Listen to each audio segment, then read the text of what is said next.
count how many I did no more. Like I'm like 300 interviews, over 1,700 YouTube videos, over 7 million YouTube views. You know what I'm saying? My biggest interview with Sauce Walker got 400K views on one video. A lot of test shit going on, bitch. You know that. I'm standing on that, bitch. Yeah. Y'all can put that on the back of the box shit. Appreciate it. Like around it, like I-10 and Yale and stuff like that, it was all flooded real bad. So we was stuck like shit. Yeah. Like, but nah, it was cool though. You know, I can't complain. Well, I mean, you seen the videos of them driving the boats down the interstate? Mm-hmm. That shit was wild, dude. Yeah, man. I hope we don't have that shit this year, man.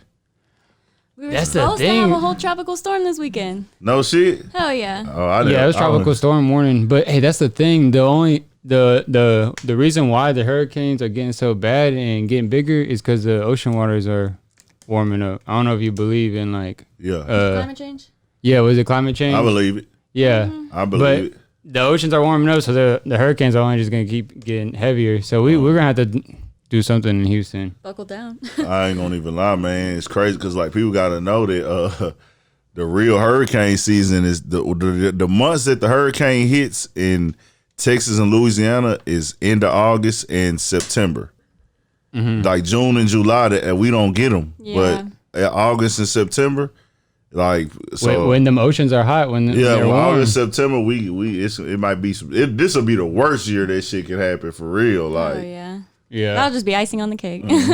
I mean, we got the what's it called? The that levee, like it was over like Barker Cypress. yeah, I don't know what they call it. I know what You Barker what I'm Cypress is. Yeah, you know what I'm talking about though. Yeah. I remember that, they got all flooded and then that was backed up. So then remember they released that water and flooded a bunch of houses. It's just crazy. So they're supposed to be having some type of funds or trying to put up some money together to do some flood prevention because in Houston we're gonna need that shit. It's only gonna get worse. Yeah. Facts. Shout out Hey, Houston. shout out Houston. Even though Hey, that flood.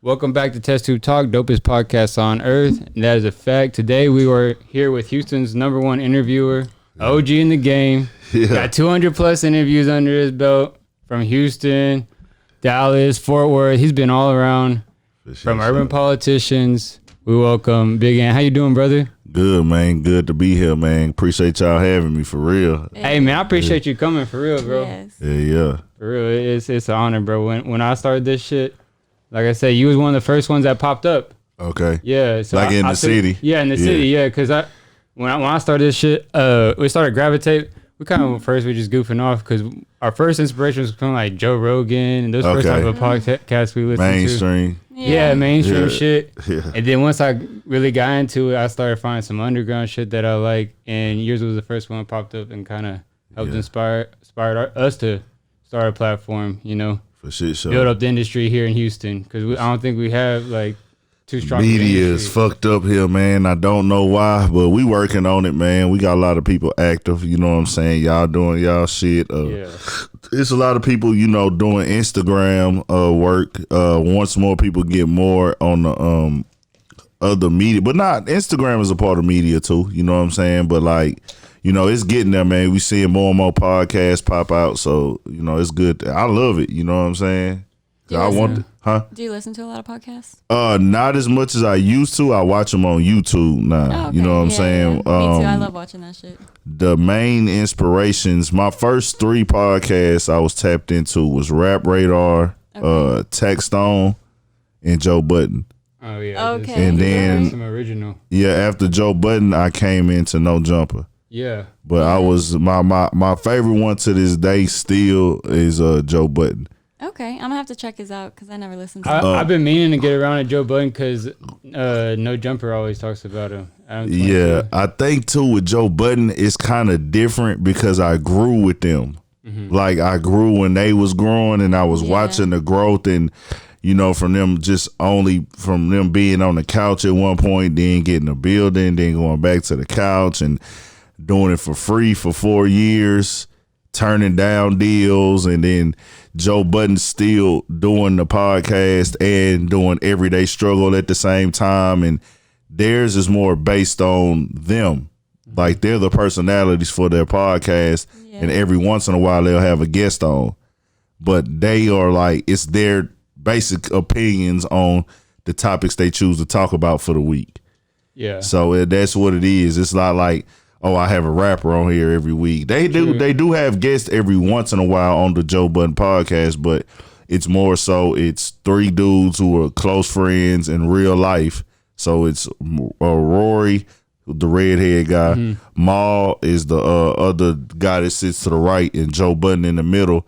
And then Joe Budden's actual music engineer and I guess like recorder and maybe a producer also. His name is Parks.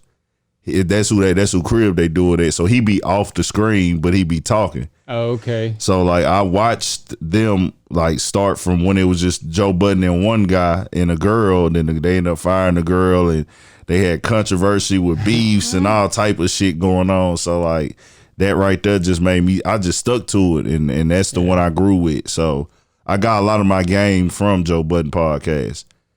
Yeah, I remember I peeped one episode out Joe Budden podcast, but that episode, like how you said, is more like kind of like personality, so it kind of went over my head. Like you almost had to kind of be sold into the idea behind Joe Budden. Exactly. But I hear Adam 22 always talking about and getting inspiration from his podcast, so I'm gonna have to go ahead and like give it a re-listen and like dive into that deeper. Yeah, it's entertaining, man, because sometimes they get in arguments on there. Sometimes it gets real, and you just hear their opinions, and you have to, I guess you got to kind of know their comedy, the way that they put out their comedy. They was the ones I seen first doing for a hip hop podcast, basically doing tours. Oh wow, yeah. Yeah, they were doing tours. It on the road. Took it on the road and stuff, and I seen other people doing it, so I rock with them. Who else? It's more other ones I've dipped and dabbed into. I like Charlamagne and Andrew Schultz, Brilliant Idiots. I listened to that one. Yeah, they pretty cool at times. Sometimes Andrew Schultz can piss me off because it's like he doesn't know when to stop joking sometimes. Yeah. But I fuck with that too. He'll come off a little arrogant, but you also have to be sold into the idea of Andrew Schultz because he's, you know. I understand he like a comedian. Yeah. And certain times it's like Charlamagne to tell him, okay, now this is something we don't need to play about, and he just or act like he just don't give a fuck. Like, I'll be like, it's cool though. I fuck with Brilliant Idiots. Who else, man? I feel like I'm forgetting somebody. Drink Champs.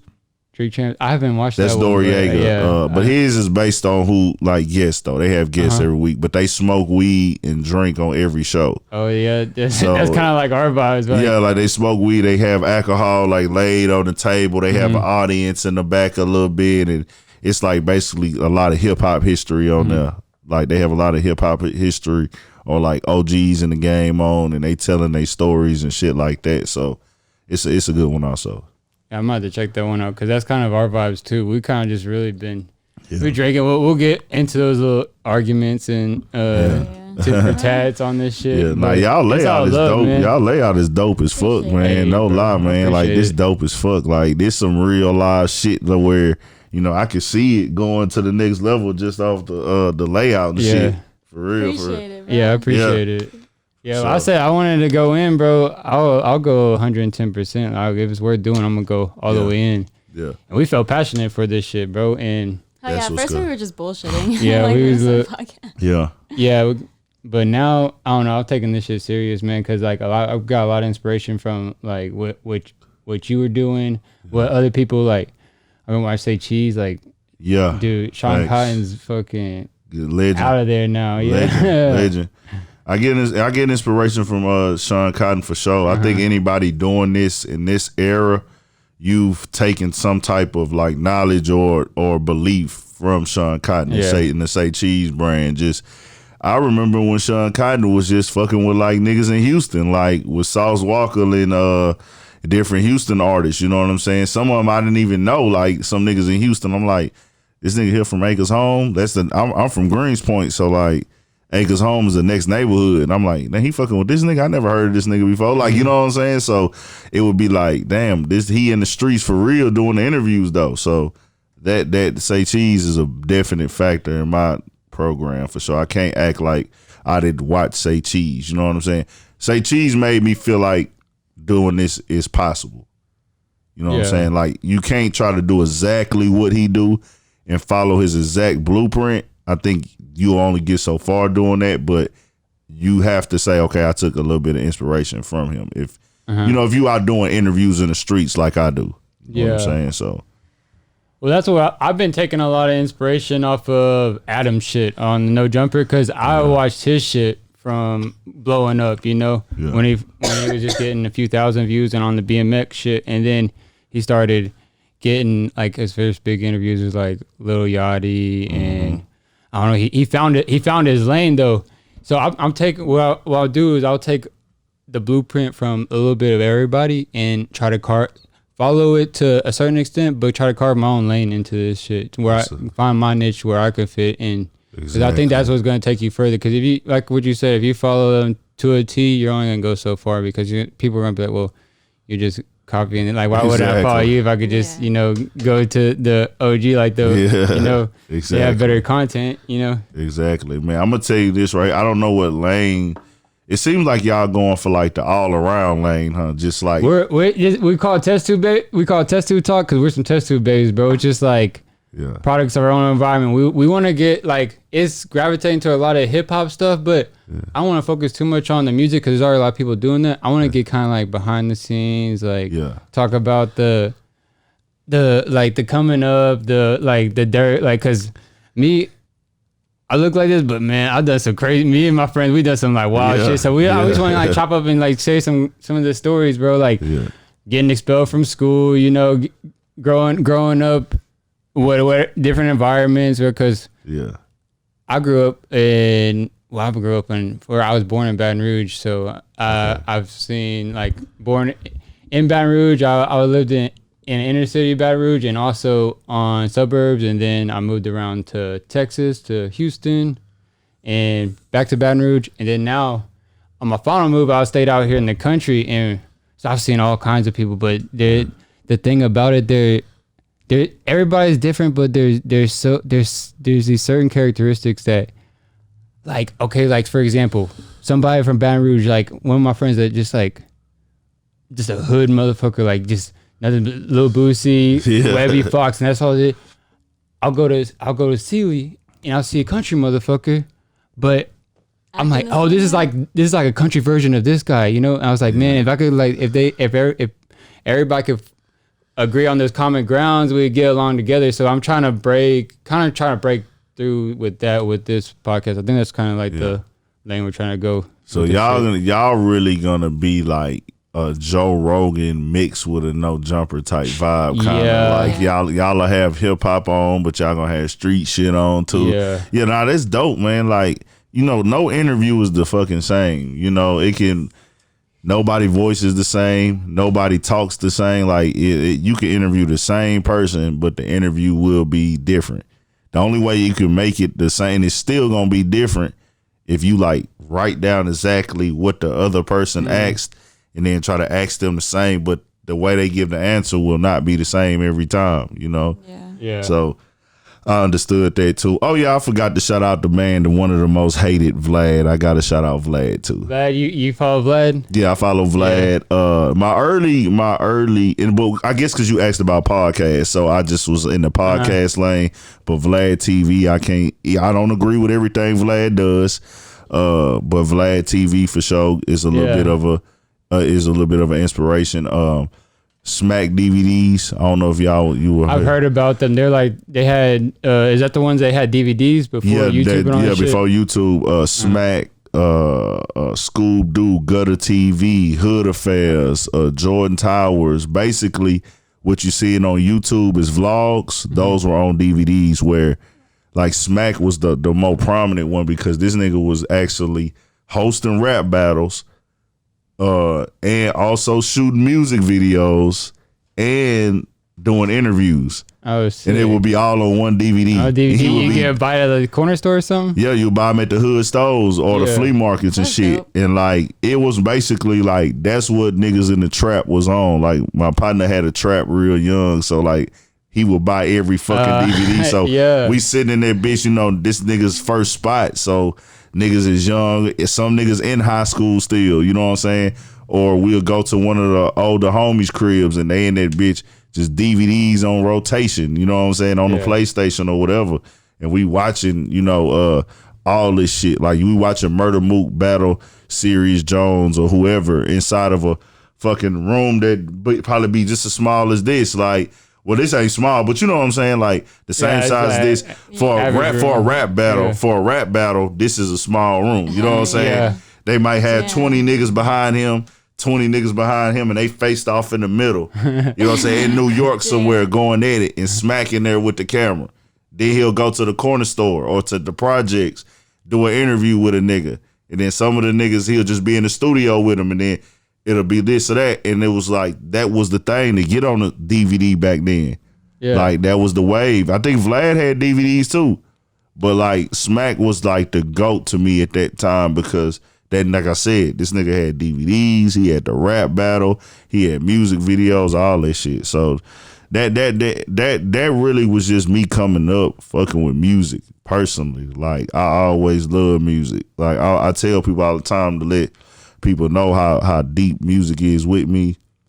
My parents, like my mama was strict, my pops wasn't. You know what I'm saying? But at the end of the day, my T lady, she gonna let me listen to curse music, like, and watch rated R movies. Like, you know how some people, parents, or check the CD or the movie and make sure it didn't have parental advisory on it.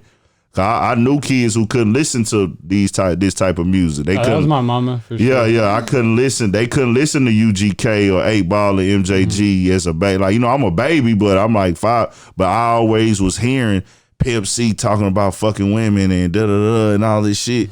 So it was just like raw as fuck. But it's like when I got older, I'm learning this shit too. Too Short, all these niggas, you know what I'm saying? I'm hearing this shit. So the older and older I got, it's like, okay, I'm already in this music shit. So I started dressing like the rappers. I was the person that was gonna try to wear whatever the rappers wore.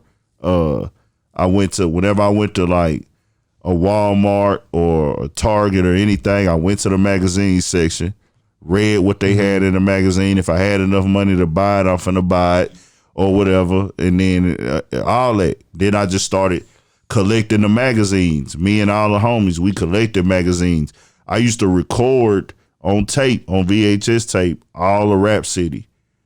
I was a kid doing this. Like, I got it just because, like, my older cousins and my older partners, they would do it. I would see them record every fucking Rap City and, like, go back and rewatch them and then watch the booth where they used to go freestyle in the booth with Big Tigger and shit. And then they put other hosts on there, but they would record the videos and then talk about what the niggas was wearing or talk about the new chain they got and all that shit. So this shit been embedded in me and I didn't know how to get into the game. You know, I thought to myself, like, man, should I try to rap?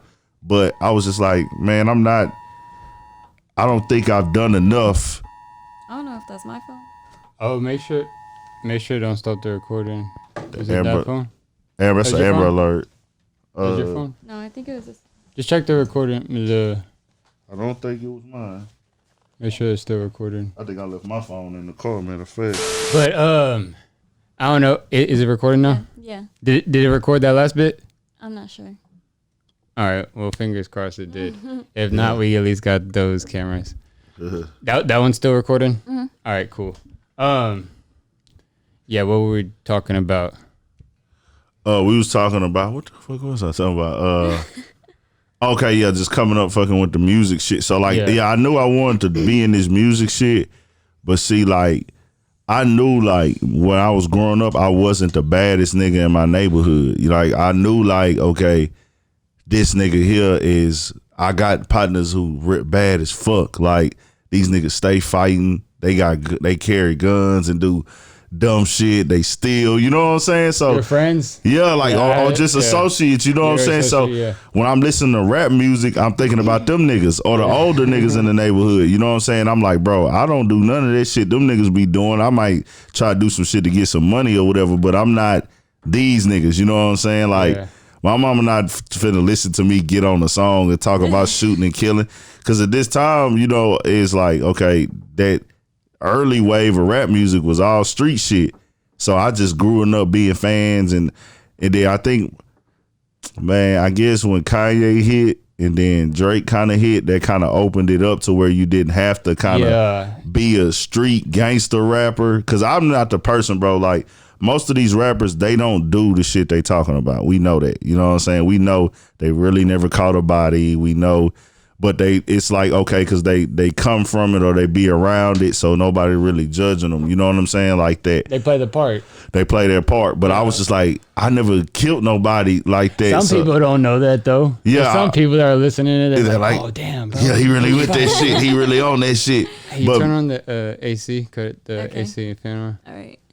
So I'm just a person like, man, I'm not doing none of that shit. Yeah. So I can't motherfucking get on the song and try to say, oh, I'm gonna shoot such and such or this or that. So that's why I was like, I gotta find a way to get in the rap game later on. And then shit, into 2017 when we started the podcast, it was just like, once we started it and I got those first pictures and we had to sit up at the table and I could hear it on the phone. I was like, I'm stuck. Like I'm with it. It's do or die. I've seen your podcast setup. Is that the first one you've had? That's not the first one. The first one was Urban Politicians podcast. Okay.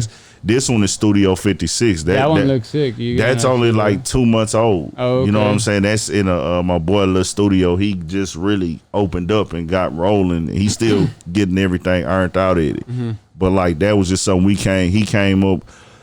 Two of the homies had mentioned the idea who be at their studio, and I was just like, man, I'm with it. You know what I'm saying? It makes, because I wanted to fall back from doing so many interviews. Yeah. But I still know that to keep this shit going, I gotta be active. And I was like, I'll just be active on the podcast. You know what I'm saying? Yeah. So even though we still ain't super active on the podcast, you know, I'm still doing interviews crazy. Like, so it's different, man.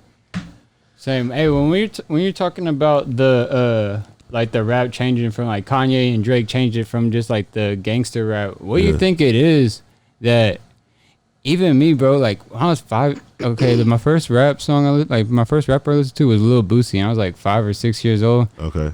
Growing up in Baton Rouge, my uncle let me play it. Like my mom wasn't with this shit, but like I was at my uncle's house playing Grand Theft Auto, Mortal Kombat, Jamin Boosie and Webby, all that shit. And when I heard the explicit language, the shit they were talking about, I was like, damn, this shit is cool. Like, I was like, this shit is cool as fuck. Yeah. What do you think that is that like gravitates people towards that? Human, because you told this is not what's up. Like your parents is telling you don't curse. Yeah. So it's like you want to do what somebody tell you not to do. That's just human nature. Like, and then you looking at it like, okay, he said a curse word. It ain't like it hurt nobody. So why the fuck I can't say that shit? You know what I'm saying? So that I think that's the violence, man. Violence and negativity is what sells, because it's not a constant ongoing thing. You know what I'm saying? Like just like a fight. That's what has been sold as entertainment is forever. It gets your blood going. Yeah, get your blood rushing. It's energy. It's like a form of energy that turns you up. So that's why it sells. That's why violence sells. That's why beef sells. That's why rappers beefing sales. That's why interview about beef and bullshit is gonna go further or get more clicks initially than a beef that ain't got no an interview that ain't got no bullshit on it. You know what I'm saying? We were just talking about that in the last podcast. Yeah. We were talking about that with the media, with the protests. I seen you out there on the protests. Yeah, I went out there. I had to go out there, man. Yeah, I had to go out there. I just felt like me being a black man, in my generation, you know what I'm saying, we haven't had a time where we could really just step out as far as not no money or not no relationships, and show that you 100% supportive.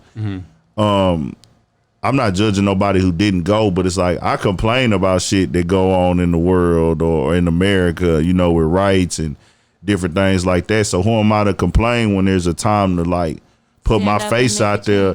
Yeah, it's like, okay, because I've never voted. I'm thinking about voting this year. I don't know though, but like I'm like, this is a chance where like it's not about the money. It's about the heart. It's about supporting the thing. Some people feel like, oh, walking ain't gonna do nothing, but shit. How many people then came out and retracted statements or sent in donations, or you know what I'm saying? All these corporations acknowledging the racial, you know what I'm saying? Right. We have never seen this shit. Like this generation has did that. going out there. That was a part of history, man. 70,000 people was there. Everybody counts too. Yeah, everybody counts, and it was more white. It was like damn near more white people than black people. You know what I'm saying? Hey, yeah, I just want to ask you, what was the general energy down there, man? What was how? Man, I seen 2 incidents where the police was not tripping at all with nobody. You know what I'm saying? People were antagonizing the police. You know, just on some like, I guess built up frustration. They felt like they had to do it. Yeah. Or this was the time where I could let the cops know how I feel and they not gonna do shit. Because we know there are dirty cops everywhere. Every city. There's good cops, there's bad cops. But I think in Houston, man, we know the HPD ain't gonna fuck up for the most part. Like in a place like this, they know better. Like they not finna fuck theyself off on camera for HPD. Like, you know what I'm saying? Yeah. They know better than to get out here and beat somebody with a like you see these other cities where they hitting people with the clubs and pushing that old white guy down. Yeah. HPD officer would never. He knows, and every HPD officer that's there, if they see that and they know it's people outside, they gonna beat that cop ass just to save their ass. You know what I'm saying? Like, I'm gonna whoop his ass so that they'll see it on camera. Like, I'm good. Like, I'm not like him. Like, you know what I'm saying? So I feel like people was out there some people were antagonizing the police a little bit. But, man, it was all love to me, you know what I'm saying? People were chanting shit. They were saying, fuck 12, fuck racism. You know, those were chants at times. But I was feeling it, man. It was people from all walks of life there, man. Old, young, everything. So it was a dope experience for me, man. I could say I felt good after leaving, for sure. Yeah. That's why I took the camera out there, too. I was like, I'm going to document this and throw it up just for people. I checked out that vlog earlier. Yeah. I edited that vlog a little wrong, but it still was good. Like for people who didn't get to go though, you know what I'm saying? Yeah. I had a good time just going out there. I feel like I was part of something. You know what I'm saying? That was dope, man. But you know, with that in America, man, I feel like we finally shifting the change, man. Like we finally seeing this change. This is the talk of the media right now, you know, and it's never had this much attention on it. What's your position on the media highlighting mostly the riots and the violence that's going on with these protests? That's a gift and a curse to me. Yeah. Because if the riots and the protests wasn't going on, then these people wouldn't be folding. Make a difference, yeah. Like, I think that, you know, let's just take it to like, okay, rest in peace to anybody who's lost their life on any color, but, you know, black is the topic right now, but because I do understand cops have not only killed black people out of, you know, wrong and taking only black lives, but the thing is with black, it seems it's a form of aggression that police have. Like it's the form of right off the back, I gotta be aggressive. I gotta go all the way in. If he makes the wrong move, I'm gonna pop his ass. Like, you know, that's how cops carry black people as opposed to a white person. They're a little bit more lenient. You know what I'm saying? It's like, okay, we gonna go with the proper protocol. So, you know, with the recent 3 things going on, the recent three murders, and it's finally the last one with George Floyd. I think that with everybody being in quarantine, like the quarantine going on, and it redirecting the energy of the country, because, okay, let's say white people, right? The white people who did feel that they were above black people, the white people who felt like, hey, I'm superior.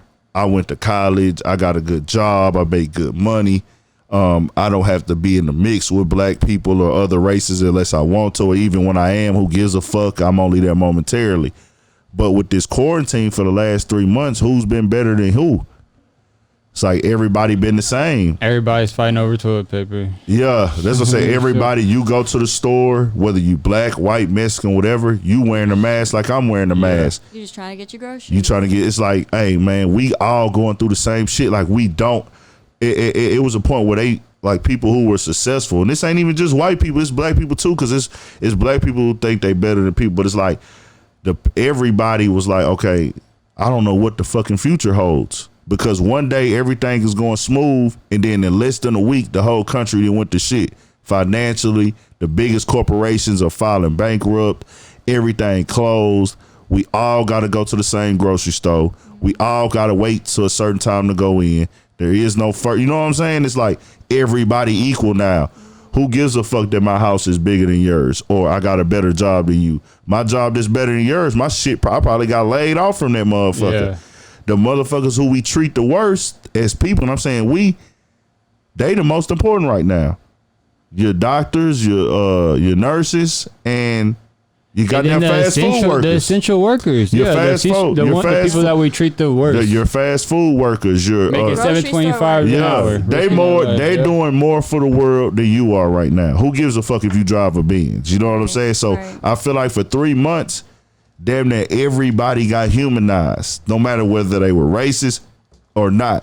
Everybody was on their cell phone. Everybody on social media all day. So for everybody now being humanized and then being able to look on their cell phone and see somebody get tortured to death, it wasn't, oh, he's black, or it was like, yeah, they saw he was black, but it was like, man, he a human like me.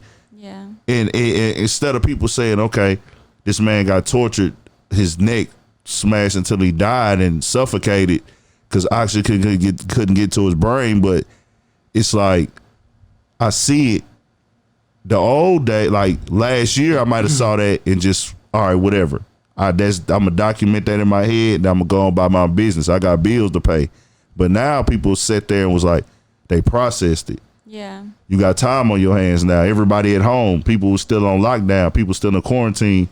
I'm sliding through my social media. It's like, damn, hold on, this happened. Okay, hold on, they really killed this man. So I just feel like that was the break of it, man. Like, it is what it is. Like, and then when Minneapolis popped off, we seen the agitators kicking the looting off in Minnesota. The agitators, the guys, the people that dress in all black and go knock the windows out they know it's a trick. Like, where I know people are emotional right now, because I'll be honest with you, half of those people that were looting, they don't steal. There are some people taking advantage of the situation. They don't steal. Some of those people don't steal. Some of those people don't rob. Some of these people have never committed a crime. But it was two factors. One, either taking advantage of it or just being aggravated out of frustration. It's a whole mix of emotions. So the agitators, those people are skilled in human emotions and thought processes, and they see shit down. It's like systematic oppression. You know what I'm saying? Same thing. It's like, I'm gonna play off the emotions of some of these people don't know what their future holds. That's why you see white people breaking in places too, and black and Mexican, everything, because they don't know what their future holds. They don't know where their next dollar is coming from. So if I knock the windows out of a building and make it look like somebody broke in, your emotions, you already out here emotional because you rallying and you chanting, and it's like, well, damn, I don't know when is the next $1,200 check gonna come from Donald Trump and them. You know what I'm saying? They gave out one check in 4 months. So it's like, dang, when do I get my next dollar? It's like, fuck it, let me run in here and take something that I can sell. People are already hurting. That's what I'm saying. So they play on those emotions with things like that. Like, good ass point. I'm not even gonna lie to you. Yeah, that's what people don't, man, half the people that, man, come on, them people, everybody don't steal in America, but it's like, okay, now I know it's a dog eat dog world. Yeah. Everybody else stealing, I might as well go steal too. And it's like, now I have a justifiable reason why I'm doing it. I'm going to say it's for Black Lives Matter or just because I want to ride, but it's like, fuck it, man. Hey, I'm really just going to steal because I need to get by. Like, this is a come up, whether you stealing clothes, shoes, or anything, whether you're stealing to make yourself feel better, basically. You know what I'm saying? As opposed to some people just steal because they don't want to work. Some people steal because that's their hustle. Some people steal because they need to eat. That's the way they put food on the table. Some people are drug addicts. But I'd say about 60 to 70% of the people who stole and looting are not thieves. They probably never stole nothing in their life for real. Nothing heavy. To that point. They just got pushed to the point, and the opportunity presented itself in a country that clearly showed they don't have your back. Like these other countries getting what? $2,000 a month out the gate, no bills for a year, and then it's America. Like, you got to call and set up programs, and you get one $1,200 check. You got single mothers out here. You got people with mortgages. What the fuck is $1,200 gonna do? Yeah, I mean, that's the average rent around here in Houston. Yeah, that's the average rent. Average rent is for a decent place is $1,000. You know what I'm saying? And And you got to think like, okay, so y'all pay rent. You didn't even pay rent because you still got to think about groceries. You still got to think about gas. Some of these people cannot go to work. And it's been 4 months and y'all gave $1,200 one time. Yeah. That's not enough for people to survive. You know what I'm saying? So people took an opportunity. It's survival of the fittest in the world, man. That's just what it is. So yeah, well, you make a good point because like what I see is like there's levels to that looting shit. There's people that are professional lick hitters. They're gonna take advantage of opportunity. Facts. They're gonna make it come up. There's people that are hungry. They're just gonna loot for food. They're stealing groceries. Mm-hmm. And there's also people the level where, hey, if I steal this, if I go hit the Louis Vuitton store, I could take these bags back to the hood and sell them for a few thousand a piece. Exactly. You know, or half price. It's free money. Yeah. So if I got a $1,200 bag, you know, the hood don't like buying shit half off that's stolen no more. So, you know, you're going to get you at least $500 off of it. You know what I'm saying? If it's a $1,200 Louis, hey man, I got that bitch for $5. You know what I'm saying? Yeah. Normally you used to be able to get 6 or 7, but now everybody know you don't get shit half off no more if it's stolen. You know what I'm saying? Hit up the Facebook Marketplace. That too. Yeah. You could sell it online, eBay, whatever. You know what I'm saying? Offer up, all that shit. Mm-hmm. So it's different, man. The offer up is probably booming right now. Facebook Marketplace. Everything booming, man. Everything booming. Everything. Yeah. The black market's booming. Let's say that. Yeah. The black market is booming. You know what I'm saying? Nobody trying to pay full price for nothing. Right. So. Hey, you gotta get it, man. You gotta get it how you live, bro. So I like where it's going though, man. I like it seemed like, you know, the eyes is shifted on it, man. You know, they've been riding Drew Brees, they've been canceling people, you know, the cancel culture. But I like where it's going, man. It made people sit down and readjust in simple and like, okay, we gotta pay attention to this now. It's crazy, but hey, the world got reset. Everybody said when the pandemic was like a month and a half in, everybody was saying like rich rappers was like nobody's better than nobody. Mm-hmm. Like we had a reset, we hit the reset button, and then we really hit the reset button now because of the racial issues. So it's even crazier, man. So I'm thankful for it all, man. Just me being able to do what I do because I ran my situation up during the pandemic. Yeah. Me saying we figured everybody's gonna be at home, so we might as well be time to launch the podcast and exactly. But with these times right now, it's crazy, man. When the situation happened with George Floyd, we were almost nervous to come on the podcast and talk because as being a white person and being a white voice, I didn't know if people are not gonna want to hear our opinions. But I'm also at the point where like I talk to like my brother, like who I consider my brother, T-Bird, man, we came up, like I slept, that was his couch. We used to sleep on Westheimer, bro. Made a major come up, bro. Yeah. And I talked to him, bro, and he's black, by the way. I talked to him, I was like, hey, I was telling him about it, and he was like, man, to be silent is violence, bro. It's like, it's not enough just to not be, it's not enough to be not racist. You need to go against the grain of racist. So what we decided to do is try to turn our platform over to those melanated voices that are being suppressed, that they could come on our platform and get their voices off. Facts. Yeah. And me, man, see, like, okay, I'm from Greenspoint. I don't know if you know the area. It's on the north side of Houston. So it's a predominantly black area, black Hispanic area. So it's crazy because I got so many different type of friends because I went to a real big high school that was mixed. I went to Westfield. So like it's very real diverse school. So I got all type of friends where like, okay, I got black friends, Mexican friends, Asians, white. I interacted with all type of people. You know what I'm saying? So even with me, like once I was out of high school, I moved out to Atascocita for a little bit, and that's completely suburb. That's not in the city. That's straight suburb. So me interacting with people out there, you know, it's real diverse out there, mostly white. So I have friends from all over, like, and so I know how to see out both sides and see out the window, and I'm probably a little more lenient than a lot of people. If you're a white person, and I could tell if you're intentionally trying to be like disrespectful or like racist. pandering. Yeah, or pandering or manipulating or anything like that. So it's gonna come off. I could see it probably better than somebody else where, okay, he might have said something that was wrong, but I could tell that he didn't really mean it that way. You know what I'm saying? As opposed to some people that's black, you say one thing, they like, oh, motherfucker, fuck you. You know what I'm saying? But me, I can see it as better on. So we do need whites to speak their mind too. You know what I'm saying? Because it's a learning process. This is a teaching process. You know what I'm saying? Once y'all get big, you're gonna offend black people. No, I get that. Yeah, black people are gonna be offended because you would be considered a culture vulture. And that's the thing. If you're heavy on hip hop, if you heavy in hip hop, you gotta just disregard that. Just like I came in here today and you had 03 Greedo on the screen. You know what I'm saying? There's plenty of niggas in Houston. Plenty of niggas in Houston who don't know who the fuck 03 Greedo is. We think it goes hard, bro. For you. Yeah, 03 Greedo hard. You know, I fuck with the whole West Coast shit. So you own it. If you know who 03 Greedo is, you know who Drake Hill is. You know the Sting Team. You know what I'm saying? And so you know what's going on with it. So you're more than a casual fan. You can't it's not your fault that you like rap music. It's not your fault that you part of the rap culture.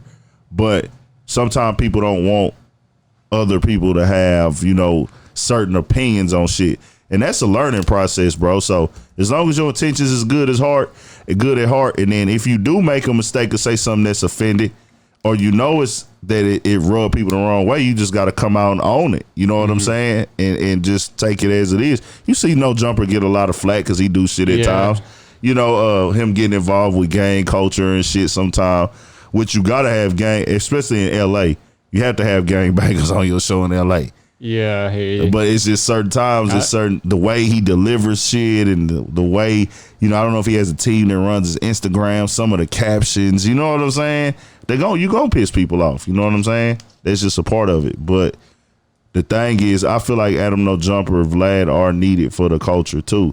But us as black people, we have to support our own, because a rapper will tell me no, but will be quick to go up to No Jumper because the numbers in the platform. But you got a dude right in your neighborhood or in your city, he be trying to interview you for over a year. You like, nah, nigga, you ain't big enough. You know what I'm saying? But you gonna go to No Jumper because No Jumper gonna get them views. Vlad gonna get you them views. So that's what I tell people. I don't agree with everything that Vlad do. I don't really care for. I mean, I watched a couple of Vlad interviews. I like the Lil Boosie interviews on VLAD TV. Yeah, but his style almost feels like an interrogation to me. Oh no, most definitely police interrogation. I like that he's not on the camera. That's why I like this right here. I have multi-camera so we can. I don't know. I want to feel connected. I want to be just more like a regular conversation, not more just an interrogation and interview. Facts. Yeah. Nah. I understand where you coming from with that, because you got to understand too. It's not even what he asking at times. It's the way he ask it. The only thing I don't like, because you grown, you signed up for it when you went up there. He didn't put no gun to nobody's head, this and that. My only thing is when he asks those questions and they tell him no, he tries to circle around and ask them in a different way. Yeah, I've seen that. That's a police interrogation tactic, bro. So it's like you're doing more than interviewing now. You're trying to finesse the answer out of me. You know what I'm saying? So that's what I don't agree with Vlad. You know what I'm saying? Once they tell you no the first time, leave it at that. Because say like he had Yella Beezy up there. He asked him about the beef with Mo3. Once Yella Beezy said, hey, I don't know who that guy is. That's that. Yeah, he came back and asked him in another way. Then came back and asked him in another way. Did the same thing with Mo3. And then when he had Pee Wee Longway up there, he asked him about the Crip stuff. It's like, oh, blue's a nice color, my boy. Like, you know what I'm saying? Like, he telling you I don't want to talk about that shit on camera. Vlad comes back. Well, you name this blue. Hey, it's a good color, my boy. Like, it's like that. Why you got to keep asking him? You know what I'm saying? But other than that, but I really have Vlad's work ethic. I'm a respect. Like, I can fucking hate your guts, dog. But if you got a work ethic, I'm going to have respect for that work ethic. That's just me. So Vlad, No Jumper, Say Cheese, any of them, dog. Like, I'll be like, man, these motherfuckers' work ethic is insane. They've been doing this shit for DJ Academics. They've been doing this shit for 8 years, dog. Like 8 years. And do you know how hard it is to do something for 8 years? Consistently. To get up every day and risk it all and bet it all on yourself. I only been doing it for 2, and I done been through hell and back, dog. Like, for real. Yeah, I see you on the move. You ever find yourself in any type of sticky situations? Hell yeah. Hell on yeah. the road? Oh, Lord. Man, I done almost fucking been in jail a few times. I done been in handcuffs a few times. I done almost had a couple fights. I had a car wreck in Atlanta when I went out there. About in March? I had a car wreck. I still ain't took care of that business. I don't know what the fuck gonna come of that. I had a rental car. I was riding around on south side of Atlanta, and somebody was driving on the road and they hit me. You know what I'm saying? And fucked the car up. Like, I was like, damn, I was dazed for a second. I'm like, what the fuck? So these niggas was like some trap niggas and shit. So it was crazy because they was in the car with you. No, they was we hit head on. Oh, like okay. It's a street called Cleveland Ave. The street called Cleveland. We on Cleveland, and they going this way. I'm going the other way, and I think for a second he like kind of like swerved into my lane and hit me and fucked everything up, man. So it was like, damn, it was fucking crazy, man. I had to ride with the cop till he took me to the nearest IHOP off the freeway because we were like off the freeway into the neighborhood. He was like, yeah, man, this is a pretty bad area. I don't want to leave you out. So I'm out of town. I'm in a whole nother city. Damn. My phone about to die. I'm in a rental car, so I don't know what the fucking first step is. You see what I'm saying? That shit fucked up a whole night out there for me. You know what I'm saying? So, but I ended up, I got to be thankful I survived because I could have died. Yeah. You were by yourself? I was by myself, man. I was by myself, and I had my gun on me. So I had my gun on me in the back of the cop car. You know what I'm saying? Like, it was crazy because he didn't know. He didn't search me because he was like, he was feeling bad for me. Like, damn, dude, you way from Houston, you drove out here. He seen the cameras. Like, what's the camera for? And I told him what I do. I was like, I do interviews. He's like, damn, man, I hate this shit happened to you, man. He said, you got to go back to the rental car place. But I didn't have insurance on the rental car. So they was like, we can't let you rent another car from us because the other one isn't turned in. So I couldn't rent another car. They didn't want to give me another car. I had to go way to another rental car company, and they taxed the fuck out of me because I'm renting on the spot. It's like 1 a.m, 2 a.m. I'm like, man, I just need to get back to the Airbnb, man, and collect my thoughts. So I had to drop like $375 on a big ass SUV because that's all they had. That shit, it took me like $200 to get back to Houston on gas and that bitch when it only took me like $60 to get there. So I was just like, damn, that was a fucked up experience. You know, my platform, I want it to be diverse. I don't want it to be only rap, but rap is the main focus. I'm inspired by rap. I am a hip hop black person. A lot of people don't understand that just because you black doesn't mean you're hip. Like, there's a lot of black people who don't listen to rap music at all. I don't know if people really know that. Like, there are a lot of black people who don't sag their pants. They don't listen to rap music. They're not hip hop. Their culture's not hip hop. It's a lot of black people like that. But I am one of them that is. So, like, hip hop is the basis. So I deal with a lot of rappers. And me being underground on the street level, I deal with a lot of street shit. You know what I'm saying? That's what's available for me. So I've had rappers threaten me because they feel like I ain't fucking with them hard enough and da-da-da. And then I don't respond to most of them, or some of them I have to. You know, every once in a while you might have to. I had other people hating because simply you got something going on and they don't. They see the elevation. You know what I'm saying? I done got a tour with rappers. Are the majority of them welcoming you into, like, I see, go into the studio, into their hoods and stuff like that? Or is there any type of animosity? Majority of or it. Like, this is the thing. Like, you can look down my page or look down some of my interviews. When I go to certain hoods or certain blocks, certain blocks is booming still, where it's be niggas outside all day, like 20, 30 niggas outside. So each one, even when I went to other cities, man, there's one nigga out there every time when it's a gang of people outside that gives you that energy like they jealous. Yeah. Like, you'll speak to everybody out there, dap everybody up just on GP, like it's respect. there'll be one person that will not shake your hand or just give you an eye like they don't want to shake your hand. So that shit is crazy, bro, because it's like niggas is all. I've done interviews on some crazy shit where it's like 20 niggas behind the camera or walking behind me. I've done them right in front of the corner store where niggas is walking in and out of the corner store. And it's like, there's always one every time when it's like that who's like, what the fuck he doing over here? Like, you know what I'm saying? Why he over here? Or why is he focused on him and not me? You know what I'm saying? Because it's like, this person got something going on and I don't. So that's the people that you got to really watch, because them motherfuckers be just fucked up about their own situation. You know what I'm saying? That's happened a couple times. And then the shit that I see that they ain't even involving me. I just see people get punched the fuck down. Are niggas impressing you? Nah. I won't let them. Like, I got to go for it, because it's like, if you put your hands on me, my shit is over. The day I let a motherfucker put their hands on me and don't do something about it, my shit is over. And when I jumped in this shit, I told myself, like, you got to be willing to lose your life if you want to be successful. Like, you have to. You got to move smart at all times. You got to try to be the grown man, avoid situations. Because I'm not trying to earn stripes no more. Like, that shit, that peer pressure shit and proving that you tough shit, that shit dead with me. I'd rather have a grown man conversation. That's what bosses do.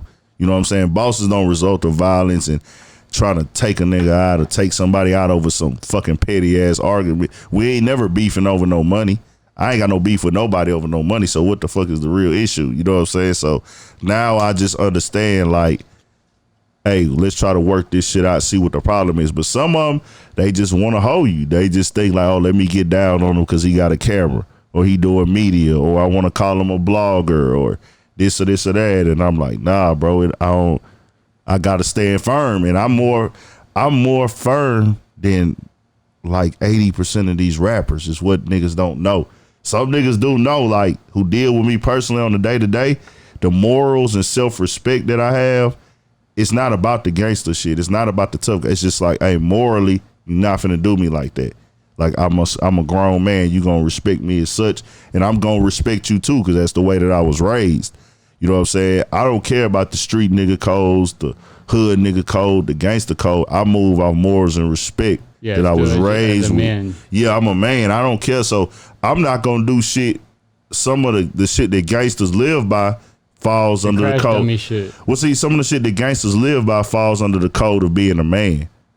So that's why we have some of the same codes in aspect of life. You know what I'm saying? But I'm not with the bullshit. Like, I don't let nobody get down on me. Like, fuck that shit. You know what I'm saying? So it is what it is. But I'm thankful for this shit, though, man. I love this shit. Like, I wake up every day and do this, man. I want to say I'm probably to hit 300 interviews now, to be honest with you. Oh, yeah. Facts. I probably to hit.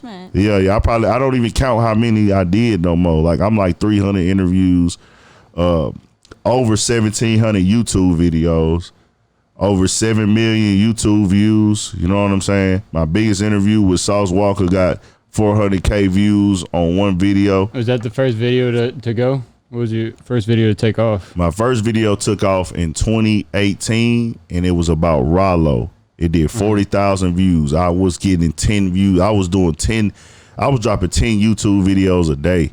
Sometimes 5, sometimes 10, sometimes 4, sometimes 3. And they would probably get 100 views total with all of them. They say that's what it takes, though. You have to drop several a day. Yeah, I would just go crazy. I would just record and record and record. Drop and drop and drop. And you're recording, you'll just like chop it up, or you separate videos? Well, I was doing, because I do different things. Like, I consider myself a media personality and not a blogger, because on my Instagram, I don't really just post news and messy information all day to get traffic or the shit that the people want to see, that messy shit. I would go and like, if something happened in rap, I'll get on camera and talk about it. So I remember one of the first videos that actually got listing was Lil Xan saying, giving Tupac a 0 or something on the clout. Oh Lord. Calling his music boring. Oh yeah. So I did, and it's crazy. I did a video on that, and I think it got like a couple thousand. So that was like one of the things. And then, so I'm just, every time something going on, I'm just pressing record on my cell phone and recording myself talking about the current shit. And it was still not getting no steam. Then I did at that same time, 03 Greedo said something about Tupac. It got a couple thousand. So then it died down. Then I went on Ralo. When I did Ralo, it did 40,000 and crazy amount of comments.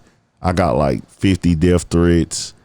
Oh my God. Everybody was calling me a snitch, and in my motherfucking mind, I'm like, bro, this is what I wanted. Like I was waiting for. I didn't even disrespect Ralo at all. I was just pointing out the obvious. Like he was doing too much. You know what I'm saying? You know, I loved Ralo's situation though, man. I love seeing, especially young black dudes balling and having money, taking their partners out of town, millions of dollars, and he took care of the people with that money. He took care of the homeless. But I was like, man, he was doing too much a little bit. He was one of those ones that really about what he raps though. Yeah, exactly. It was like, bro, he really living this shit. But at the same time, he was showing too much of the living this shit. But I loved everything Ralo did. But when I said that they was like, well, man, why you snitching, man? I'm like, bro, they've arrested him. It's on the fucking police report already. Like, how the fuck am I snitching? Like, I don't have no information that the fucking police ain't told already. You know what I'm saying? Yeah, but I mean, he had videos already before that. That's what I'm saying. Showing he was all this shit off. Yeah, he's showing it off. He's out the duffel bags are open. Yeah. He got the choppers out. Yeah, I'm like, I'm just talking about him. I felt he was doing a lot to make the police. When I say doing too much, making the police want to arrest you. Yeah. Because they feel like, okay, you think you untouchable, motherfucker. We gonna get your ass. Or making the feds feel that way. And that's what normally happens. They like, okay, this motherfucker here think his shit, he big bad shit. We gonna get him. You know what I'm saying? Yeah. I mean, same with Bobby Schmurda. I was fucking with Bobby Schmurda, but he was having vlogs of he was trapping on the vlogs. Yeah. Shit on YouTube. I was like, bro, doing too much. Yeah, and then he was really already caught up in that gang culture shit too. So it was like, and I'll be honest with you, man, even with the Treyway shit, man. So yeah, let me tell you. So I did that for a while, and then I started hitting the streets in interviews in April of 2018. So at my 2-year mark, dude, this is, a lot of people don't know, it really just been to the point where I can see it now. Like during the pandemic, when the pandemic hit, that's when I started saying, okay, if I don't, it's either now or never. If I don't get no steam by now, I got to go back to the drawing board. Like, so when I just started going crazy during the pandemic, it went up. I seen the progress. I did like, I think I got over 10,000 YouTube subscribers in this pandemic. Oh, wow. Over 10,000. Congratulations. Yeah, shit, so appreciate like over 30K now, huh? Yeah, I'm like 31,000. Fucking, I did 42. I had did 42 interviews in October of 2019. In 1 month? 1 month. October, I think it was October 8th or something like that to November 9th. I did 42 interviews. Damn. And it was like, okay, that was my first time. Like, okay, let me match. Let me go. I got to take off right now. And I didn't take off.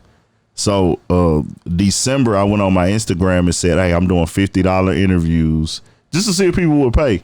I'm doing $50 interviews from here, from the early December for the rest of the year. Nobody booked one with me. So I was like, fuck, bro. Like, this shit is not moving. So January came. I went to Dallas and Fort Worth and turned up Dallas, Fort Worth. And then came in February, I went to, I went to New Orleans. So then March, I decided to go back. I said, I'm going to go to Atlanta, but I'm going to drive. So I went back to New Orleans again, went to Mobile, Alabama. Then I went to Atlanta. I did interviews in all of those. And then on the way back, I stopped back in Mobile, did another interview, stopped back in New Orleans and did an interview. So the end of March, I was supposed to have South by Southwest. So I'm still not just lit. People know who I am, but other platforms are fucking with me more than artists are. They like, hey, man, we want you to come work this at South by Southwest with me. Like 6 or 7 platforms. Hey, I got an event going on. Can you come do media there? Like on that type of shit. I'm like, bet, let's go. I'm seeing it now. I already planned to go to South by Southwest. Then I was going to go to Detroit. Then I was going to go to LA. But the pandemic fucked all that up. So a little tour. Yeah, I was constructing my own little tour, and I was like, fuck it, which I'm gonna kick it back off in a second. But like that's what it was. So it was like for the pandemic, it was a gift and a curse for me because, like, man, people, you know, people losing their lives and everything going wrong, people losing their homes. You know, you hate to see that, but it gave me an opportunity to get in the mix, and just all the rappers was at home. Everybody, like, it's like anybody trying to do an interview. Like, if they try to interview you and you know they've been working, you gonna tell them no in the pandemic? Like, nah, you ain't doing shit anyways. Like, you know what I'm saying? You want to get this interview off right now. You want this content. Yeah. Like, you ain't too busy. Like, any type of work during the pandemic was like, okay, let's get it. You know what I'm saying? So it's like this pandemic, I really just turned it up and I did all of them subscribers. But like, even with the Bobby Schmurda thing, what we was saying, man, I feel like New York,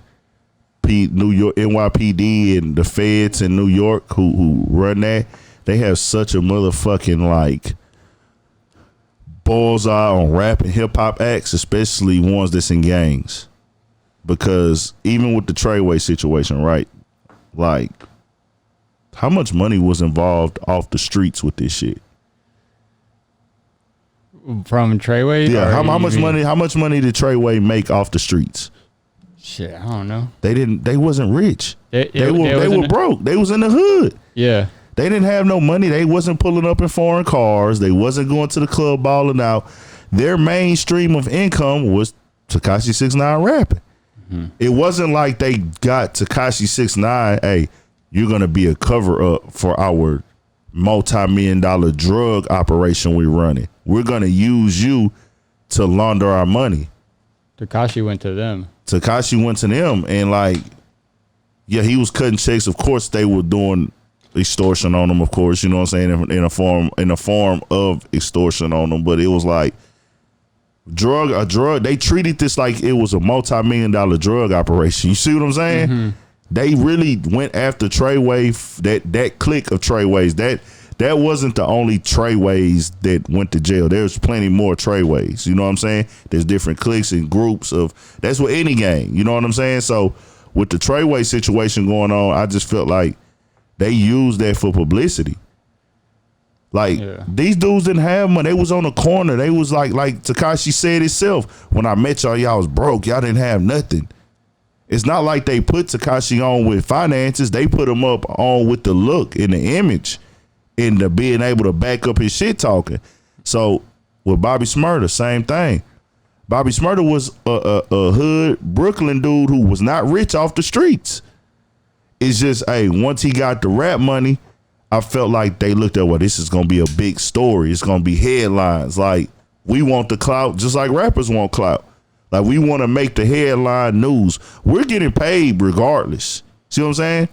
Police are getting paid whether they catch somebody or not. Feds are getting paid whether they catch somebody or not. Do you want to go arrest the unknown drug dealer down the street? Or do you want to arrest the guy that's going to have everybody in the headlines talking about you? Make an example out of him. Yeah. Or whatever their reason was for it. Like, you got to think, bro, like, there was not any real drug. They talking about some dude was selling drugs online. Like, he wasn't even part of the Treyway gang. The guy that was selling drugs online, they dealt with him on shit. Mm-hmm. But it wasn't like Shotty was out here moving bricks. It wasn't like they was out here moving 30K. Everything that they got tried for happened while Tekashi was rapping. Yeah, but wasn't the biggest situation was the Chief Keef situation? That was one of them. The Barclay shooting, and then the robbery of the guy on the in the hotel lobby. They had robbed the guy in the hotel, the one Tekashi had recorded. So I don't remember that one. So yeah, those were like the racketeering and the gang violence and the rob. That's what the charges come from.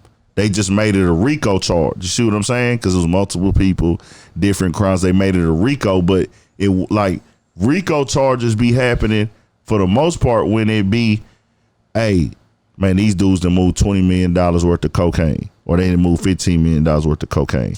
These dudes were not moving weight like that. They weren't, even Bobby Schmurda and them, they hit them on the charges of, hey, this is a gang.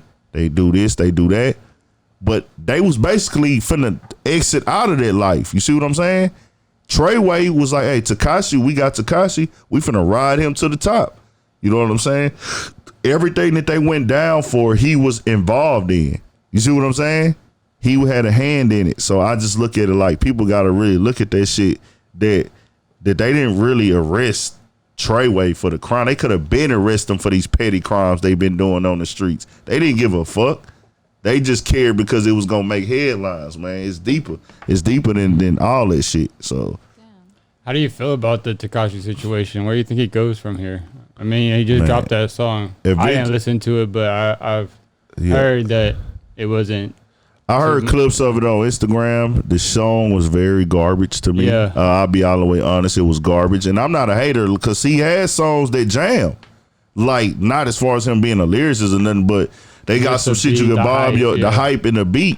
But that shit was weak. Like, that shit was weak. But I feel like with him, man, he's going to eventually burn himself out. It's going to get old and repetitive. You know what I'm saying? Right now, we in quarantine.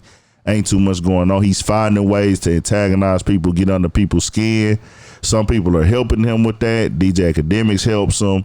Of course, his label helps him. You got to look at what's really going on here, dog. Like, they protecting this. That's their investment. They need that, and he gets so much free promotion. I don't know what promotion the label pray for, but a lot of people that post him on their Instagram blogs, like every blog from 500 followers to 3 and 4 million or 5 million post him. They announce every move that he makes.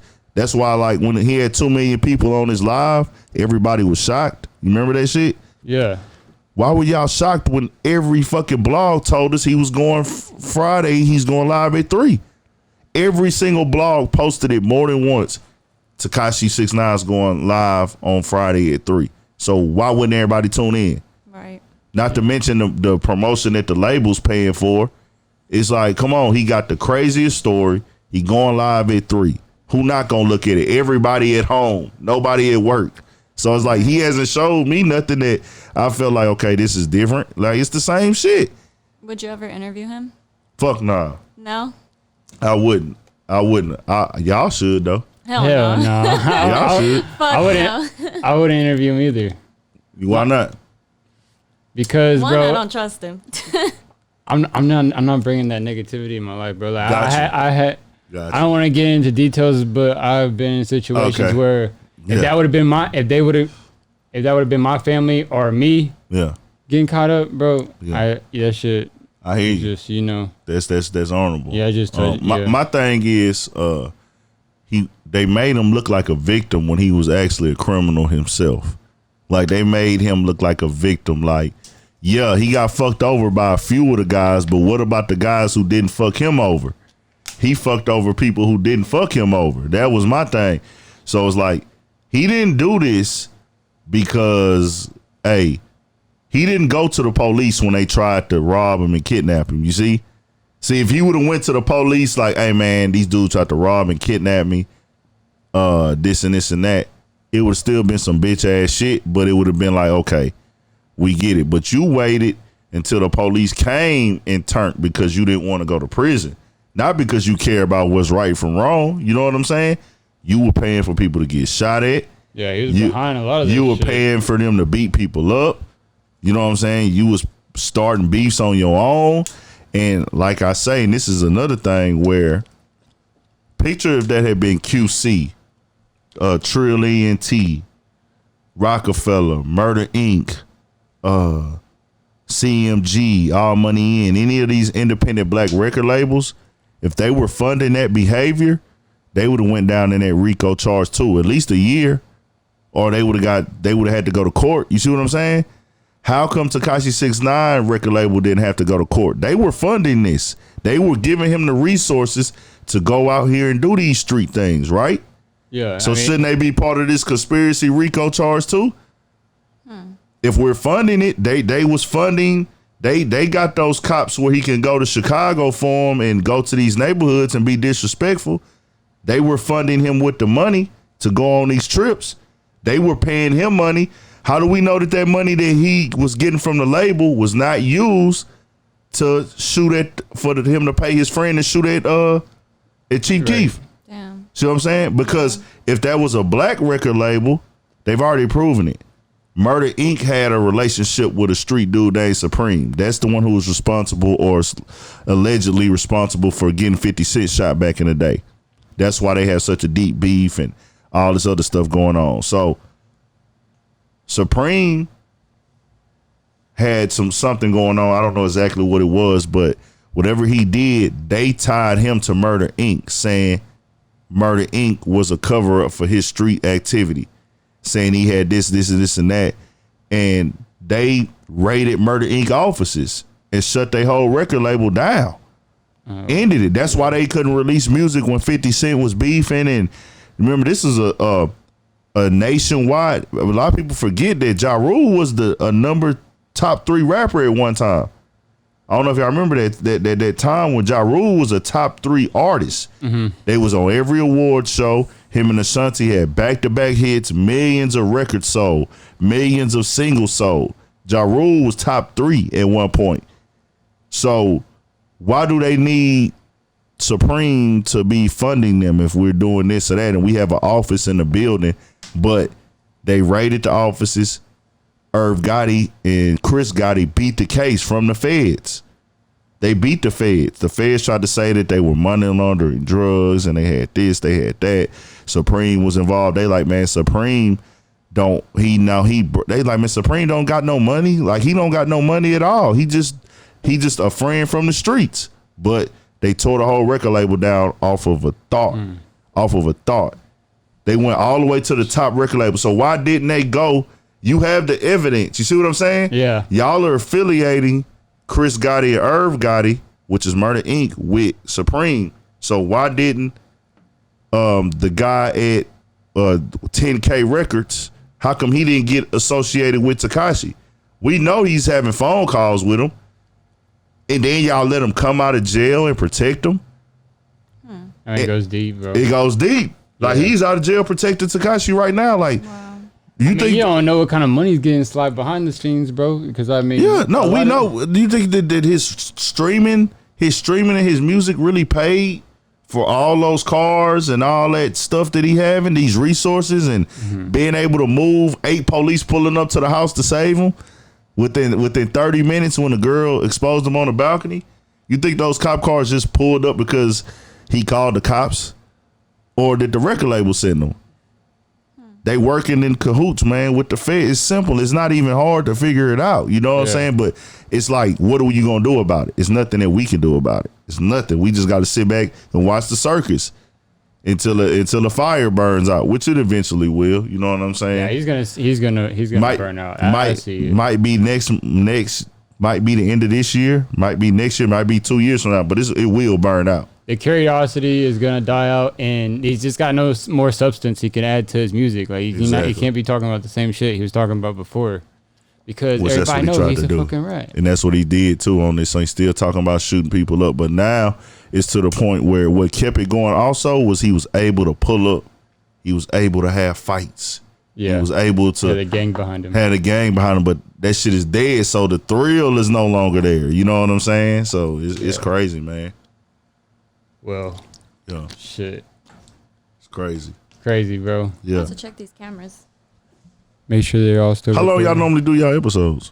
Oh, we about to wrap it up right now. Okay. Usually like an hour. Okay. Yeah, man. This is a really good conversation, man. I really appreciate you coming through. For shit show, man. I learned a lot from you, bro. I'm not even gonna lie to you. Yeah, you really put us in game. Man, I would really just say, bro, the main thing is consistency, bro. And when you see y'all got each other, so when he down, you know what I'm saying? You gotta make sure you tell him like, nah, we not gonna stop. Yeah. You know what I'm saying? The consistency gonna help you beat out everybody.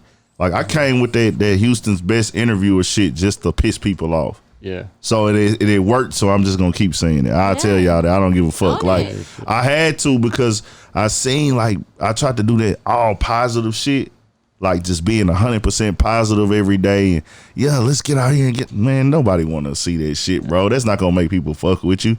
They gonna be like, man, get the fuck out of here, bro. We don't want to hear that shit. Yeah. They want to see that other shit. They want to hear that aggression. They want to hear the shit talking. You know what I'm saying? And your aspect, they just want to see you on here living your life, if you just bland with no flavor, no seasoning, no sauce, they gonna be like, man, dude. Yeah. I see y'all had Peso Peso on, huh? Yeah, we did have Peso Peso. Yeah, y'all made the blogs off of that, right? Yeah, dude. That's how I got hip to y'all.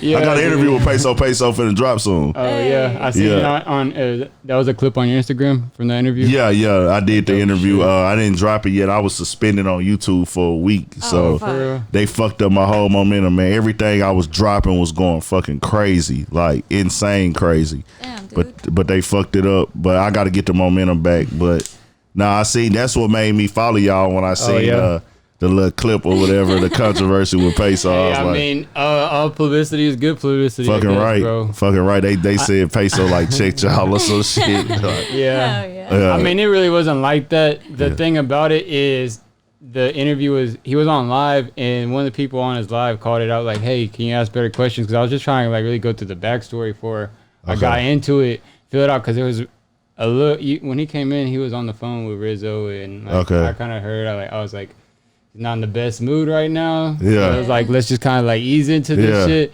And I was like, well, I looked down my question. I was like, this was like the top question, because I know people going to want to hear about it. Yeah. And he's just like, next question. So I respected it. I was like, oh, okay. Yeah. You know, I was there too. I was there at the fight. For real? That's crazy. Yeah, I was there. Like I say, I see a lot of shit, dog. A lot of shit, and I didn't pull my camera out. Damn. Really? Yeah, nah, because people was asking me, where the camera? Because these niggas know me, you know what I'm saying? They expected you to but I was like, nah, y'all ain't gonna I'm not gonna be looked at as police, because right now everybody my friend. But you know, once you get bigger and bigger, people gonna be mad because you're not answering the phone as quickly, you're not responding to DMs as quickly. So, you know, any situation where you have a camera recording some street shit, you the police. Right. Like, nah, because I'm in media, my camera not coming out. I'll let y'all motherfuckers record this shit. I'm so that's your clip. I still didn't even put no clips up of the fight. I was just like, nah, man, it's all good. Sometimes you just gotta respect the privacy. Facts, man. Facts. Yeah, that was a lesson learned, bro. Nah, bro, you gotta come with some. You had to do it. You had to, you gotta ask. He told you how he felt, and y'all kept it moving. That's what you have to have those highlights, man. You have to ask the hard questions at times. As long as it's not gonna get nobody locked up. Right. But if you know this is what the people want to hear, you gotta ask that. The artists need to know they come here for that. Like, hey, we don't want to have this bland ass fucking interview, and you know what I'm saying, nobody want to watch this shit. Like, you gotta be on our Breakfast Club shit, bro. On our Charlamagne this shit. For shit show, you gotta ask that hard shit, man, at times. And I really don't do it at all either, but the people I be interviewing don't be having crazy shit like that going on. You know what I'm saying? So, and then the people I actually interview, people be interested in other shit with them too. Like when I interviewed Sauce, I could have asked him, so what's up with you and Young Thug? Of course everybody wanted to hear that, but I already seen him answer that in the interview, and he says how he feels about it on Instagram every day. So why even add to it? There's no point. You know what I'm saying? But now you gotta ask that real shit, man. You got to, and you gotta come with your shit. And I'm gonna give y'all some more game too off the line and shit. So for sure. Oh yeah. For shit show. Shit. Hey, I appreciate you coming on, man. For shit show, appreciate y'all having me, dog. It was an honor. Great conversation. For shit show, man. Hey, y'all make sure y'all subscribe, like this video. Hit us up on Instagram, TestTube TV. Good, shout out your Instagram. Instagram is at urbanpoliticians_Big Ant. That's the personal Instagram. I got the little blog page that I just be throwing shit up on, because I eventually want to have a little blog running for the whole Urban Politicians platform.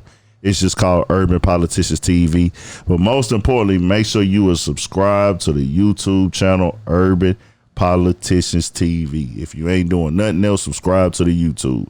We at 30K. I'm trying to get that bitch to 50K ASAP. Y'all tap in with me, man. Stay on your pivot. You on the way up, bro. Y'all go follow us, man. He's a great follow. All right. Hey, appreciate y'all listening. Appreciate y'all watching. For sure. Peace.